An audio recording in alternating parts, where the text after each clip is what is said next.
Hi, welcome to Divorce Connection Network. I'm Tammy Saltzman, your host. I'm an attorney here in South Florida, and today we are welcoming Laura Blackman. Laura and I know each other for a very, very long time, and Laura has been practicing family law in Florida as an attorney for 25 years, and she's only 26 years old. Isn't that amazing? Okay, so Laura's here to talk to us about how to handle dating when you're single and going through a divorce. So once you separate and move out of the marital residence, one of you, what should you think about when you're now in this single world ready to date? Or are we ready to date? So I want to first welcome Laura. Hi, Laura. Hello, Tammy. How are you? Thanks so much for having me.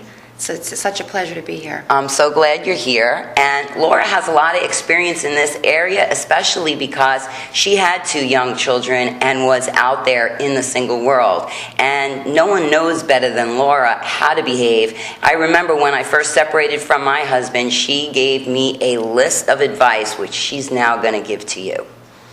So, Laura, why don't you tell our audience what they should be thinking about if they are now single, separated, and not yet divorced? Okay, well, first of all, I'm a big believer that children always come first. So whatever you're going to do, whatever actions you're going to take, the children always have to be considered first, because even though this is a terrible time that you're going through, you will be fine. There is a light at the end of the tunnel, and it is a new beginning, and you will be fine. It's the children that we have to worry about. I am, as you know, Tammy, like yourself, I'm a children and women's advocate, so everything is always about the children.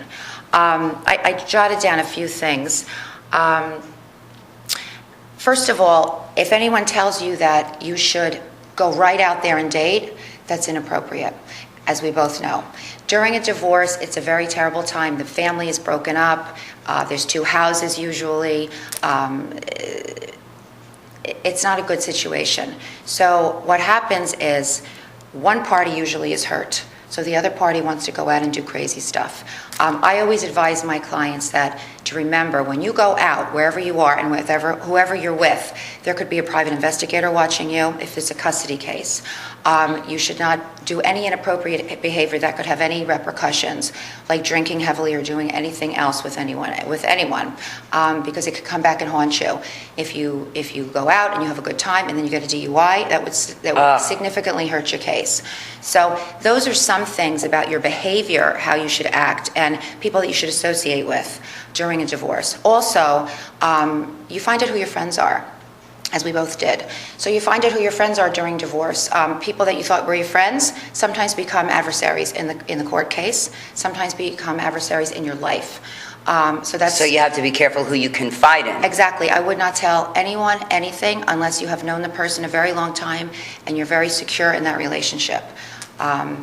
Those are very hurtful things when they come back. I've had several cases recently where one spouse was with the other spouse's best friend. And it's brutal and it's a betrayal, and you just have to really keep your circle tight, take care of your children, and get through the process with your attorney and the team that your attorney tells you to use. That's what I do. I usually put my client or the children into therapy, and we work through all of these issues during the time period of the divorce.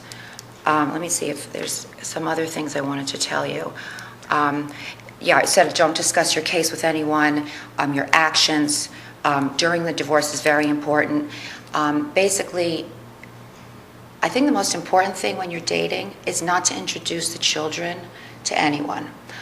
Several people will disagree with me, but it always comes back to kick you, because the children always hurt, because people that you're going to meet during the year that you're going through your divorce, or a month that you're going through, divorces can take anywhere from a month to years. So during that time period, you have to go through the process, and you have to be one with the process. And during that process, if you meet someone and then you introduce them to the children and then it doesn't work out, and then you introduce another one to the children, it does not show the children it's not good for the children. It's hard enough for an adult to deal with the breakup. Yes. It's unrealistic to expect children to be able to deal with it. I find sometimes when you meet someone, if they have children your kid's age, it's a natural desire to want to introduce the kids and to spend time together. But you don't think, well, what happens if we break up? Right. So now your child is no longer seeing that man that you were dating, if you're a woman, no longer is seeing the children that you brought into their life, right. And there's a void. And so now the kids are going through the breakup as well. Right. It's a very it's a difficult decision to make, because when you go through the divorce, you're really not where you're going to be a year from the divorce. So my opinion is not to introduce the children to anyone. That when your spouse has the children, go out and do your thing and have fun and enjoy your life, because it's a new beginning and you are going to be fine. The children are the ones we have to worry about. We always have to worry about the children, because you're going to be fine during the divorce. Well, even when dad has the kids, say you're a woman and dad has the kids and it's a Wednesday night, I think that you should really be cautious about where you're going and what you're doing. When people come into my law practice and they are ready to go out there, I always tell them, lay low, especially the men. Because when the wife finds out that their husband has been seen dining with a redhead or a blonde down at Max's or somewhere, right. it just adds fuel to the fire. Well, that's exactly what I was going to say, because especially if a spouse has been scorned and someone has committed infidelity, even though infidelity doesn't even come into the court unless the children are unsafe or unless there's dissipation of marital assets, emotionally it comes into the case, and it Yes. stops settlement, and it stops a lot of progress in the case that could be going on. So be discreet, have fun. You're getting rid of the person. You're going to have a new beginning, but be very discreet about what you do, and always take care of the children. Let's talk a little bit about social media and how social media is now impacting the cases that we're seeing in litigation. What is your opinion about, say, Facebook, for instance? Right. Okay. Well, Facebook, text messaging, emails, even LinkedIn, where a lot of professionals are on it. That people are finding people on LinkedIn. I mean, it's even become a dating service. So what's happening is these issues of their divorce and pictures being posted with people are inflaming the cases. And ironically, sometimes you can follow a person when they say they were somewhere and they're really somewhere else by proving they were somewhere else on Facebook. Because they post everything. Everyone's posting where they are. And it says where they are, and Exactly. It also has like that little gray thing that says near the villages of, Exactly. or near this. Exactly. And then if you are in a case where, let's say, you hired a private investigator, the private investigators, my private investigators, are always looking at Facebook, because they follow the person to see where they are, actually to save money for my client. So even the private investigators are using Facebook, and now there's something called Tinder. Where Pinterest, like a lot of these sites are really sometimes helping the case, but most of the time they're hurting the case. Talk a little bit more about, you mentioned emails and text messages. Right. So, as we know, with infidelity, for some reason people don't think if you text something or email something to the person that you're with that it can be found.